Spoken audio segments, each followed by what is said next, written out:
जय हिंद दोस्तों, मैं हूं मेजर गौरव आर्य और आप देख रहे हैं मेजरली राइट। दोस्तों 20 जनवरी 1945 में पौड़ी गढ़वाल के एक छोटे से गांव में एक घर में एक लड़का पैदा हुआ। लोगों ने खुशियां मनाई, घर में बेटा पैदा हुआ है, और लोगों ने ये दुआएं भी करी, ये कामना भी करी, ये प्रार्थना भी करी कि आगे चल के वो लड़का देश का नाम रोशन करेगा। दोस्तों वो छोटा सा लड़का बाद में जाके इंटेलिजेंस ब्यूरो का डायरेक्टर बना और आज की तारीख में वो भारत के नेशनल सिक्योरिटी एडवाइजर हैं। जी हां, मैं बात कर रहा हूं श्री अजीत डोवाल कीर्ति चक्र की। दोस्तों उनकी कहानी अगर आप सुनेंगे तो आपको ऐसा लगेगा कोई फिल्म चल रही है। आज मैं उनकी एक आध कहानी भी आपको सुनाऊंगा। मैं आपको यह भी बताऊंगा कि उन्होंने ऐसा क्या क्या करा कि वो लेजेंड बन गए और उन्होंने ऐसे कारनामे करे। मतलब आप सोच नहीं सकते कि कोई एक इंसान अपने आप को इतने ज्यादा एक्सट्रीम खतरे में डाल सकता है। ना उसके पास हथियार, सामने आतंकवादी खड़े हैं, आतंकवादी पहचान गए कि ये कौन है, पहचान गए, उसके बाद भी सिर्फ अपना तेज दिमाग इस्तेमाल करके, अपनी चाणक्य नीति इस्तेमाल करके उनको पछाड़ना, वहां से चुपचाप निकल जाना और अपने मिशन को सक्सेसफुल करना।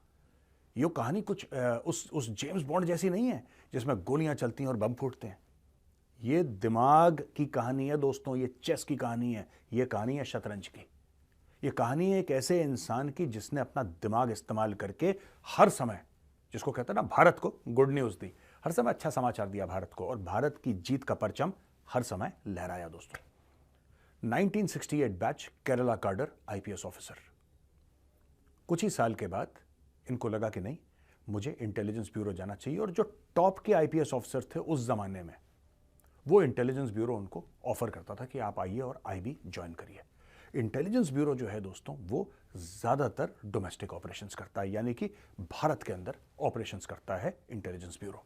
लेकिन कुछ उसके ऑपरेशंस बाहर भी होते हैं, और मैं आपको बताऊंगा कि कौन कौन से ऑपरेशंस में अजीत डोवाल साहब शामिल थे। आपको IC 814 की याद है दोस्तों? वो IC 814 जो मौलाना मसूद अजहर, जो जैश ए मोहम्मद का लीडर है, उसको छुड़ाने के लिए IC 814 को पाकिस्तानियों ने हाईजैक कर लिया था। ये फ्लाइट उड़ी, काठमांडू से आई, दिल्ली से आई, अमृतसर से गई, लाहौर से पहुंची कंधार। अब भारतीय सरकार की मजबूरी थी कि उनको छोड़ना। हां, बाद में डोवाल साहब ने इसको बोला कि डिप्लोमेटिकली हम लोग फेल हुए हैं, लेकिन बात फेलियर और सक्सेस की नहीं है। आप सोचिए कि 150 से ज्यादा भारतीय एक जहाज में बैठे हैं, उस जहाज को घेर दिया तालिबान ने, और तालिबान के पीछे खड़ा है ISI। उस सूरत में यहां से एक बहुत छोटी सी टीम जाती है जैश ए मोहम्मद के आतंकवादियों को साथ लेके अपने, और कंधार में उतरती है ये टीम। उस जमाने में श्री जसवंत सिंह जी, वो भी उस प्लेन में गए थे, और उस प्लेन में एक और बंदा गया था, चुपचाप बैठा कोने में, ना किसी से ज्यादा बातचीत, ना किसी से मिलना जुलना, चुपचाप सोच के क्या मेरा प्लान है, मुझे क्या करना है और किस तरीके से इस प्लान को संभव करना है। वो थे अजीत डोवाल। दोस्तों फ्लाइट उतरती है कंधार में, और वहां पे सारे के सारे तालिबान वाले सराउंड कर लेते हैं, जो बड़ी बड़ी मशीन गनें लेकर और रॉकेट लेकर अपनी जीपों के ऊपर, और उनके पीछे कुछ सादी वर्दी में लोग खड़े हैं। वो कौन है? वो हैं ISI वाले। तो हमारे जितने भी पैसेंजर हैं सब वहां पे हाईजैक्ड। एक पैसेंजर को आतंकवादी मार देते हैं। दूसरे जहाज में इंडियन टीम जाती है मौलाना मसूद अजहर को लेकर। अच्छा, इसकी बड़ी तनकीद करी गई, बड़े लोगों ने बोला क्यों करा, इंडिया झुक गया। नहीं, इंडिया क्या करता उस वक्त? आप बताइए क्या करते आप? जब आपके 150 लोग एक ऐसी जगह, उनके परिजनों ने दिल्ली में तो आग लगा दी थी। प्रधानमंत्री निवास के सामने लोग बैठ गए, बोला कि नहीं, उनको छुड़ा के लाइए। फिर ये देखा कि भाई हम क्या कर सकते हैं, हमें अपने लोग तो छुड़वा के लाने हैं। और ये हर एक देश करता है दोस्तों, ये अमेरिका भी करता है, इजराइल भी करता है। आपको पता है कई साल पहले एक इजराइल का फौजी हमास ने पकड़ लिया था, सिर्फ एक। इजराइल ने उस एक फौजी को वापस लाने के लिए 1000 से ज्यादा, मैं दोबारा रिपीट कर रहा हूं, उस एक फौजी को छुड़ाने के लिए 1000 से ज्यादा फिलिस्तीनी छोड़ दिए जो जेल में थे। छोड़ दिए। उन्होंने बोला अपने भाई को नहीं छोड़ेंगे, चाहे उसके लिए कुछ भी हमें करना पड़े। दाम चुकाने वाली बात, आपको दाम चुकाना पड़ता है। कोई चीज़ मुफ्त में नहीं मिलती है, दाम चुकाना पड़ता है। तो दोस्तों ये स्टोरी थी अजीत डोभाल साहब के ऑपरेशन की, किस तरीके से उन्होंने कन्विंस करा तालिबान को कि छोड़ दो। उनका ये कहना है कि अगर वहां पे आईएसआई और पाकिस्तानी आर्मी नहीं होती तो हम और भी कुछ अच्छा कर सकते थे, वहां पे और ज्यादा हमें सक्सेस मिल सकता था। ये सारा का सारा जो ऑपरेशन था IC-814 का, ये आईएसआई ने करवाया था तालिबान के थ्रू दोस्तों। अच्छा, एक और बड़ी बढ़िया कहानी है इनकी, जिस तरीके से ये गए जब ऑपरेशन ब्लैक थंडर हुआ। एक तो ब्लू स्टार हो गया पहले, फिर ब्लैक थंडर हुआ। ब्लैक थंडर में इन्होंने पूरी इंफॉर्मेशन ली, ये घुसे अंदर परिसर में, इन्होंने पूरी इंफॉर्मेशन दी वहां पे कहां पे आतंकवादी है। आतंकवादियों ने पहचान लिया इनको, आतंकवादियों ने पहचान लिया। इन्होंने चुपचाप आतंकवादियों को एक बात बोली, बोला कि हाँ मैं वही हूं अजीत डोभाल, मैं वही हूं इंटेलिजेंस ब्यूरो वाला, तुमने मुझे ठीक पहचाना, लेकिन क्या तुम्हें एक बात पता है? उन्होंने बोला नहीं, क्या है बताओ।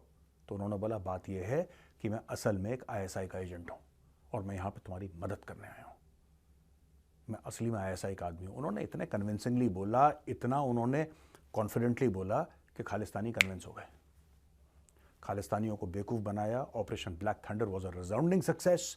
NSG उस ऑपरेशन में इन्वॉल्व थी, ब्लैक कैट कमांडोज उसमें इन्वॉल्व थे दोस्तों, और ठाठा हो गया बिल्कुल। और एक और आपको कहानी सुनाता हूं बड़ी बढ़िया। पाकिस्तान में 7 साल ये रहे, बिल्कुल 7 साल ये रहे बहरूपिया की तरह भेस बदल के, अपना नाम कुछ कर दिया, नमाज पढ़ना सीखा, अपने आप को बिल्कुल उन्होंने जो लोकल मुस्लिम है वहां के, उनके वेशभूषा में ढाल के अपने आप को वहां पे इन्होंने ऑपरेशन करे। डोभाल साहब ने रिक्शा चलाते थे ये पाकिस्तान में, और आप सोच लीजिए IPS ऑफिसर पाकिस्तान में चुपचाप रिक्शा चला रहा है, किसी को कुछ नहीं पता है कौन है। एक दिन ये मस्जिद गए, मस्जिद के आगे इन्होंने अपना रिक्शा रोका और ये मस्जिद गए नमाज पढ़ने के लिए अजीत डोभाल साहब। जब वापस आए तो वहां पे एक बूढ़ा इनको मिला, बूढ़े की ऐसी दाढ़ी, सफेद दाढ़ी, अपनी नमाजी टोपी पहना हुआ बूढ़ा वहां पे बैठा। तो ऐसे करके बुलाता है, इधर आओ बेटा, इधर आओ। तो जाते हैं उसके पास, कह रहे जी बताइए। तो उसकी तरफ ध्यान से देखते हैं और कहते हैं कि बेटा तुम हिंदू हो।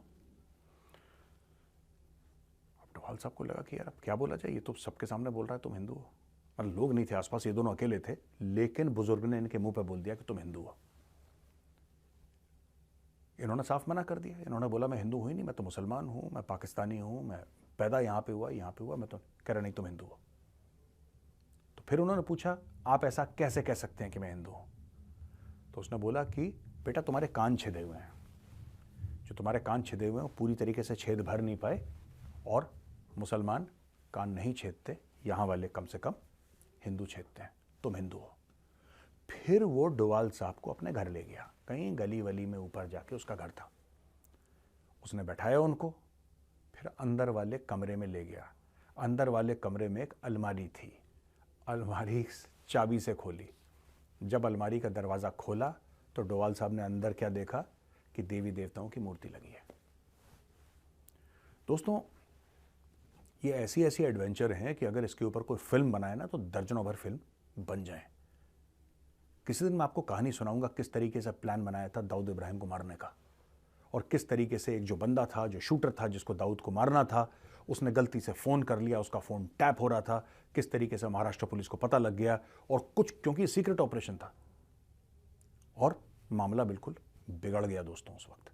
लेकिन मैं आपको बताना चाहता हूं कि किस तरीके से हमारे देश में ऐसे ऐसे लोग हैं जो कि कभी सुर्खियों में नहीं रहते। डोभाल साहब को तो सोशल मीडिया में ये वो दुनिया भर की चीज़ें बना के मेन स्ट्रीम मीडिया में, डोभाल साहब खुद तो ज़्यादा बोलना पसंद नहीं करते, चुपचाप रहते हैं, कोने में बैठे रहेंगे, ज़्यादा कभी कुछ किसी से बातचीत नहीं, कुछ नहीं बोलते ही नहीं साहब, बहुत कम नाप तोल के उनके वर्ड्स रहते हैं। उनके इंटरव्यूज़ भी आपने जब से वो NSA बने हैं, आपने उनके ना के बराबर इंटरव्यू दिए। एक ANI को दिया था, आपको ना के बराबर इंटरव्यूज़ उनके मिलेंगे, ना के बराबर। वो कभी फोर फ्रंट में आते ही नहीं, क्योंकि यही एक सच्चे और अच्छे जासूस की फितरत है। जासूस कभी सुर्खियां नहीं बटोरता। कई ऐसे उन्होंने काम करे हैं जिसका सरकार को जानबूझ के श्रेय किसी और को देना पड़ा, जानबूझ के, क्योंकि ये रिवील नहीं करना चाहते थे कि डोभाल साहब ने ऑपरेशन कराया। दोस्तों अगर मैं उनकी जीवनी के बारे में बात करूं ना तो मैं बात करता चला जाऊंगा, 2-3 घंटे का प्रोग्राम हो जाएगा इमेज अली राइट का। लेकिन नहीं, हम आज नहीं करेंगे, किसी और दिन आपको विस्तार पूर्वक बताएंगे उन्होंने कौन कौन से कारनामे अंजाम किए थे। तो दोस्तों, आखिरी में मैं दर्शकों की तरफ से और अपनी पूरी टीम, जो यहाँ पे हमारी टीम है, उसकी तरफ से भारत के, जिनको कहते हैं ना भारत का जेम्स बॉन्ड, भारत का चाणक्य, भारत का अल्टीमेट स्पाई, उनको ये कहना चाहता हूँ कि सर, जन्मदिन की बहुत बहुत शुभकामनाएं।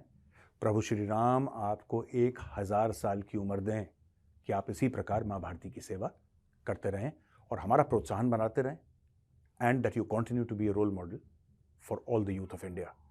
आखिरी में दोस्तों, मैं आपसे ये पूछना चाहता हूं कि आपको भी क्या इनके किसी ऑपरेशन के बारे में जानकारी है? अगर है तो कमेंट्स में लिखिए। सोचिए कौन कौन है। मैंने तो बिल्कुल 0.1% भी मैंने कवर नहीं करा अपने वीडियो में। 0.1%। ये एक पूरा सागर है, पूरी गंगा जी बह रही है ये ऑपरेशंस की। अगर आपको पता है तो लिखिए कमेंट्स में।